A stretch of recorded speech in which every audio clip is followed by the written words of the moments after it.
Okay, well, looks like we've got some rain coming in, which is good. I don't know whether it's going to get here fast enough. As you can see, if I put it on spot colour, sort of wilting at night time when the misty night air comes in, it sort of perks up again, and then that seems to be the only one that's really bad. These ones are okay, sort of thing. And the liverwort, where is it? Is, hang on, I think it's under there. It's just about hanging on there. So yeah, and the cape is, surprisingly, the capes are doing better than you would think. But I think it's a little low on their cellulose in that one compared to that one. But the surprise is this one seems to be doing a lot better with the more polystyrene in it. So I think the idea, we had like the idea of 7 parts of poly to 5 parts of perlite. I think, which would then basically goes to 1 to 1 when you mix it with the water, sort of thing. Those sort of, it compartmentalizes the granules within themselves, so it sort of basically ends up looking like a 1 to 1. My idea is we should actually bump up the polystyrene, put less perlite in there, and look at this one here. I don't know if you can see this, but some of these perlite things almost look like they're pinking into browning, sort of thing. So you see that brown stuff, or pictures online. I think it may be actually the tannins in the peat obscuring the pinking in the perlite sort of thing.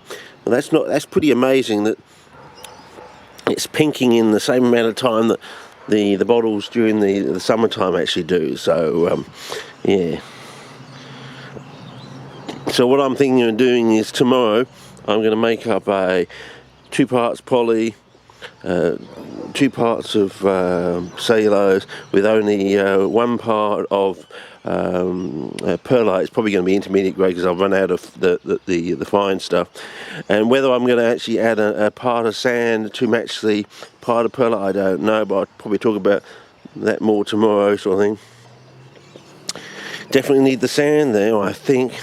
But I think you can get away with more poly, and I'm going to add a different form of copper to it and see if we can generate some magic and some inspiration online, because yeah, see this one here got a lot of poly in it. That's doing quite well, and this thing here is quite, and here the colour on the plants is okay, and the little cutting there got rained on, it's still there, alive. Whether it's going to strike or not, I don't know. Whether we're going to get, and I've also noticed that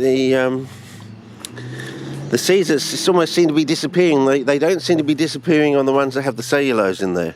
So the ones that have the cellulose in there, the seeds still seem to be, the seeds there still seem to be there on the soil surface and don't seem to move. So whether that's because there is some penicillium in there, and whatever's eating the seeds or moving them about doesn't like the penicillium, the antimicrobials given off by the penicillium, I don't know.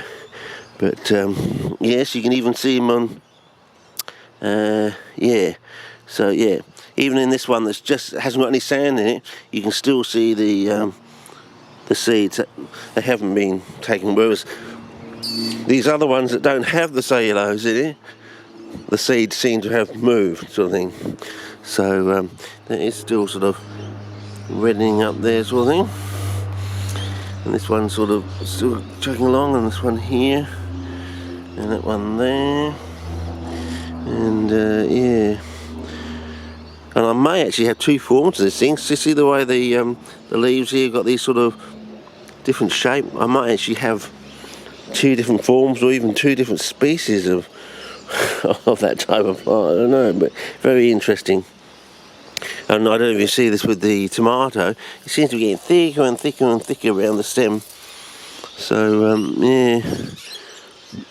Anyway, I did some pruning today. If we go back to, I pruned off all these ones, so yeah, pruned it all back, sort of thing. So got got rid of all the things that could attract disease as far as it can. It's the first prune. There'll probably be a second prune in a couple of weeks' time. But yeah, and yeah, the capers certainly do seem to like the cooler weather. So I think I don't even see that, but they seem to like the cooler weather. So the people in Sarracenia Northwest here, I tick the box for that. I agree with that. They do seem to like the cooler weather. They do seem to like bright sun after a really heavy rainy night. See, humidity is about 85%, and bright sunlight, lots of humidity. Yeah. So cool, humid, and bright. So basically, they fit the classic role of a subalpine cactus in a way, so I think. Yeah. Anyway. So tomorrow morning when I start to set up a new run with a special form of copper, which I'll be talking about, we'll see whether the rain has come and whether these are pert back up again, and whether they can actually, if the rain can get here fast enough. It's supposed to be raining tomorrow and the next day a little bit, I don't know. But he said you can't trust his weather symbols, since they got rid of those 500 people, and they're getting rid of another 500 from the ABC. It's just going to be disasters. It's just not going to be able to trust the weather at all. So anyway, the sun is setting. There are some clouds coming in. Hopefully they're coming this way, and hopefully they'll get here in time to rescue these plants and saturate the soil. And you never know, we might get some germination. So yeah. So anyway. Interesting. So we have got some promising signs, but I think you need more poly. Definitely the 15% rule to get your 1/3 of your newspaper saleage, which makes basically 15%. 33 1/3 cut in half. It's around the 15%, and I think that's the way to go basically. So we'll see. But you never know. This over time might be outdo that. But I suspect it's the other way around. Considering, look at these really sort of stood up to dehydration and everything. Even though the pot looks drier, they did a lot better than the other lot. And so counterintuitive again. So what with adding sand to something, getting wetter, this is also counterintuitive in a way. So. Anyway, can't think of anything else to talk about, except this thing is still trying to grow, still putting out new leaves, even though they're not that wonderful. But anyway, that's about it. And this is still putting out new traps too, even though we've gone below the magic 8 degrees quite a few times now, and we're not even into May. Yeah.